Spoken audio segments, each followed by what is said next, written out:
মুক্তিযুদ্ধের বিজয় দিবসে আজ সারা দিন, আজ সকাল থেকে দিনভর এবং রাত পর্যন্ত রিপাবলিক বাংলা আপনাদের বারবার মনে করাবে 1971-এর 16ই ডিসেম্বর, তার আগে তার পরে কি ঘটেছিল এবং কিভাবে মুক্তিযুদ্ধের বিজয় দিবসটা এসেছিল, কিভাবে অর্জন হয়েছিল বাংলাদেশের স্বাধীনতা, কিভাবে গঠিত হয়েছিল স্বাধীন, মুক্ত, গণতান্ত্রিক, প্রজাতান্ত্রিক বাংলাদেশ।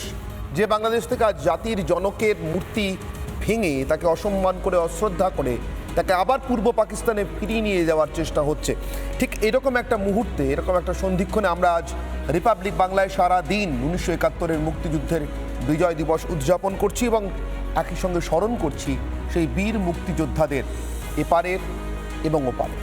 আমার সঙ্গে এই মুহূর্তে রয়েছেন বীর মুক্তিযোদ্ধা এমদাদ হোসেন মতিন। স্বাগত এমদাদ হোসেন মতিন আপনাকে রিপাবলিক বাংলায়। একেবারে শুরুতেই আপনার কাছ থেকে প্রথমে আপনাদেরকে বিজয় দিবসের শুভেচ্ছা, অনেক অভিনন্দন, এবং প্রথমেই আপনার কাছ থেকে জানতে চাইব এই বিজয় দিবসটা আপনারা যে নিয়ে এসেছিলেন সেখানে আপনার নিজের ব্যক্তিগত অভিজ্ঞতার কথা, কতটা কঠিন ছিল সেই পথটা, যদি আপনার নিজের অভিজ্ঞতা দিয়ে একটু বলেন।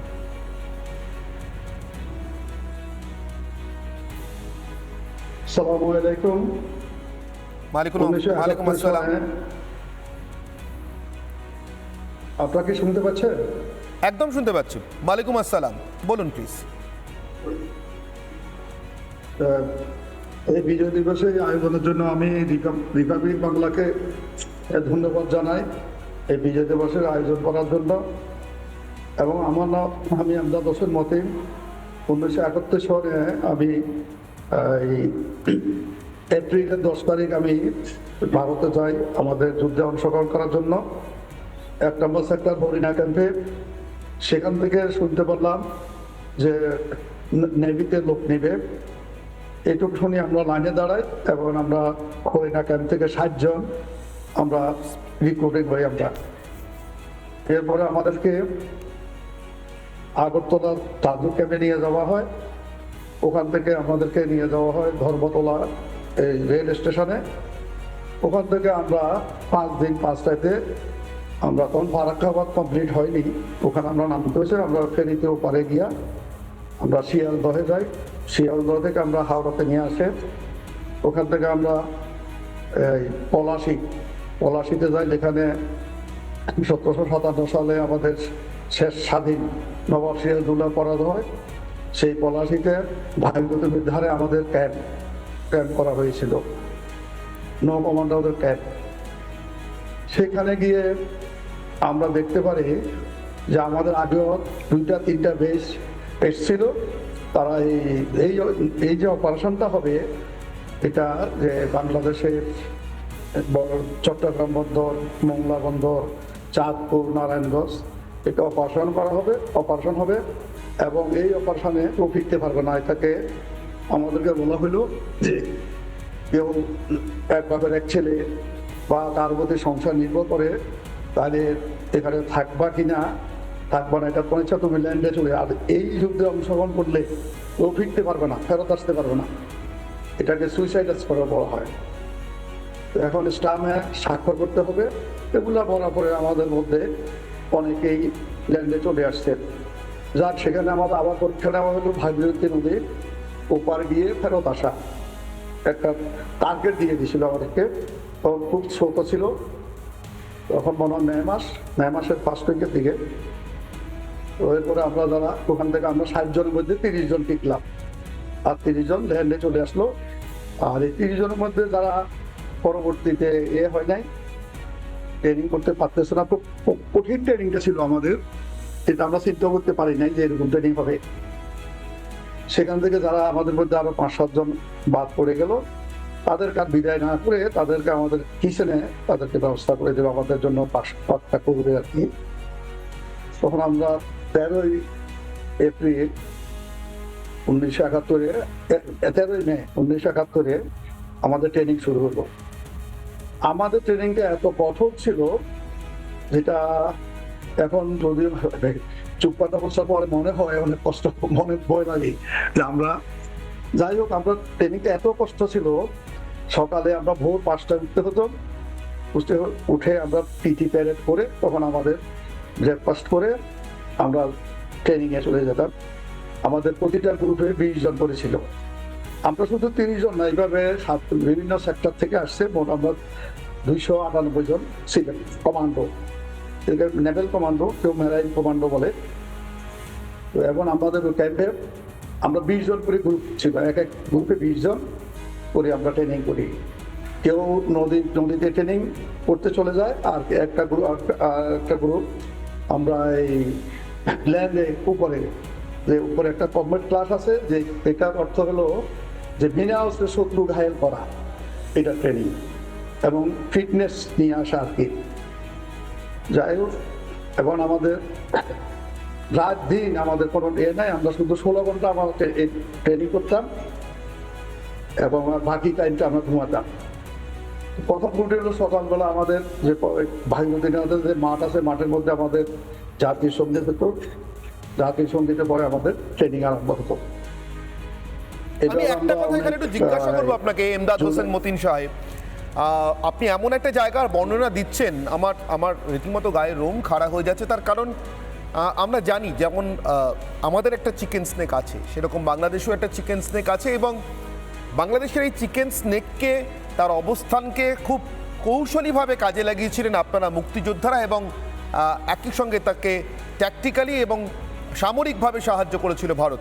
আমি সেই জায়গাটা বুঝতে চাইছি, যে চট্টগ্রাম, টেকনাফের কথা আপনি বলছেন, আজকে আপনাদের দেশের সীমান্তে এই নাফ নদের ওপারে আরাকান সেনা এসে উপস্থিত, এবং আমি বাংলাদেশের বর্তমান সরকারের কাছ থেকে একটি সার্বভৌম সরকারের যেমন প্রতিক্রিয়া হওয়া উচিত, তেমন কিছুই দেখতে পাচ্ছি না।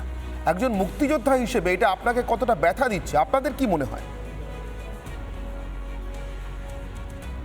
দেখবেন, আমরা তো বর্তমান বাংলাদেশের স্বাধীনতার পরে যে অবস্থা ছিল, এই অবস্থার জন্য তো আমরা যুদ্ধে অংশগ্রহণ করি নাই।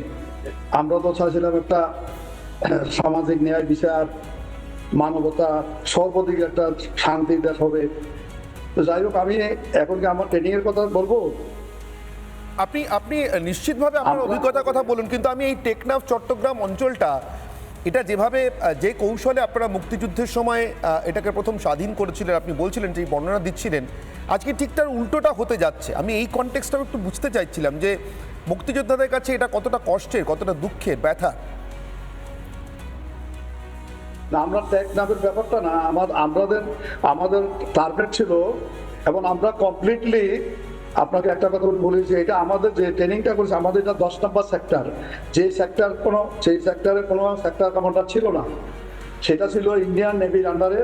তখন ইন্ডিয়ান নেভির চিফ ছিলেন অ্যাডমিরাল নন্দা, ওনার আন্ডারে আমরা ট্রেনিং করেছি। এটা ক্যাম্পটা ছিল C2P, এই সেক্টরটার নাম ছিল C2P।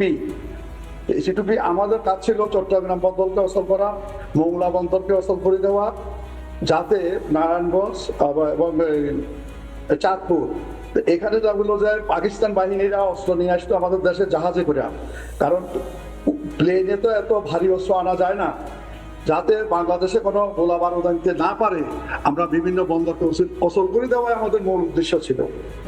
এবং আমাদের অপারেশন নাম হলো অপারেশন জ্যাকপট। আপনি জানেন কিনা জানি না, এখন সারা পৃথিবীতে এই অপারেশন জ্যাকপট খুব স্বীকৃতি পেয়েছে, এবং এটার উপরে বাংলাদেশে একটা সিনেমা হচ্ছে অপারেশন জ্যাকপট, এবং আমরা ওয়ার্ল্ড ওয়াইড স্বীকৃতি পেয়েছি যে আমাদের এই দুর্ধর্ষ অপারেশনের জন্য। আমাদের এই অপারেশন অত্যন্ত কঠিন ছিল, কারণ আমাদের সাথে কিছু নেভেল কমান্ডো ধরা পড়েছিল, কিছু দুইজন তিনজন মারাও গেছিল। তারপরে ইনশাল্লাহ আমরা আমাদের ইনস্ট্রাক্টর ভারতীয় নেভি যে ইনস্ট্রাক্টর ছিল, তারা আশা করছিল যে আমরা একজনও ফেরত আসবো না। আমাদেরকে ট্রেনিংটা এমন অবস্থা নিয়ে গেছিল, আমাদেরকে মেন্টালি আমরা তখন মা বা ভাই বোন সবার কথা ভুলে গেছিল। আমাদের ট্রেনিং ওইভাবে আমাদেরকে প্রিপেয়ার করে নিয়েছে আমাদের ভারতীয় নেভি, এবং আমাদের যারা ইনস্ট্রাক্টর ছিলেন, ওখানে ক্যান্সার ছিলেন ক্যাপ্টেন সোম্যান এবং লেফটেন্যান্ট কমান্ডার জি মাটিস, তারপরে আমাদের যে মিস্টার সিসিং, এরা আমাদের ইনস্ট্রাক্টর ছিল। এবং আমাদের ট্রেনিংটা ছিল অত্যন্ত কঠিন, যেখানে আমরা কল্পনা করতে পারবেন না, কেউ কল্পনা করতে পারে না এই ট্রেনিংটা কীরকম হতে পারে। 24 ঘন্টার মধ্যে 16 ঘন্টা ট্রেনিং হয়, এবার বুঝেন আপনি, রাত দিন এক সমান আমাদের কাছে। আমরা সকাল 10টা থেকে রাত 10টা থেকে, যেমন ধরে আমরা 10টা ট্রেনিং শুরু করতাম, আমাদেরকে সকালে এবং আমাদেরকে যেই তার ফুডটা দিয়েছে, আমরা এখন আমরা এটা মনে হলে আমরা খুব কৃতজ্ঞতা প্রকাশ করি। ভারতের নেভি আমাদেরকে সকালে যে ব্রেকফাস্টের পরোটা, চা দিত, 9টা বাজে আবার 2টা ডিম, 500 গ্রাম দুধ। তারপরে আমরা নদীতে চলে যাই, উপরে উপরে আবার নদীতে তখন আমরা উপরে উঠে আসতাম। 11টায় আমাদের একটা বড় ব্রেড দিত এবং লাইম জুস দিয়ে মিক্স করে। ভীষণ রোমহর্ষক এই বর্ণনা যা আপনি করে চলেছেন। এই বর্ণনা বারবার শুনতে ইচ্ছে করে, বিশেষ করে যারা জানেন না সেই দিনগুলোর কথা, কি কষ্ট করে, কত সংগ্রামের মধ্যে দিয়ে, কত লড়াইয়ের মধ্যে দিয়ে প্রাণ বাজি রেখে আপনারা দেশের স্বাধীনতা নিয়ে এসছেন। নিশ্চিতভাবে বর্ণনা সারা দিন শুনবো, আমরা দিনভর শুনতে থাকবো। কিন্তু মুক্তিযুদ্ধের খবর এবং মুক্তিযুদ্ধের বিজয় দিবসের খবর, আজকের বাংলাদেশের খবর এবং অন্যান্য খবর নিয়ে এক ঝলকে এই মুহূর্তে আসছে সমাদৃত আপনাদের সঙ্গে। এবারে সংগ্রাম আমাদের মুক্তির সংগ্রাম। নানা ধরনের কন্টেন্ট দেখার জন্য লাইক করুন, শেয়ার করুন আমাদের ফেসবুক পেজ, সাবস্ক্রাইব করুন আমাদের ইউটিউব চ্যানেল। পাশাপাশি অন্যান্য ব্রেকিং নিউজের জন্য অবশ্যই চোখ রাখুন রিপাবলিক বাংলায়।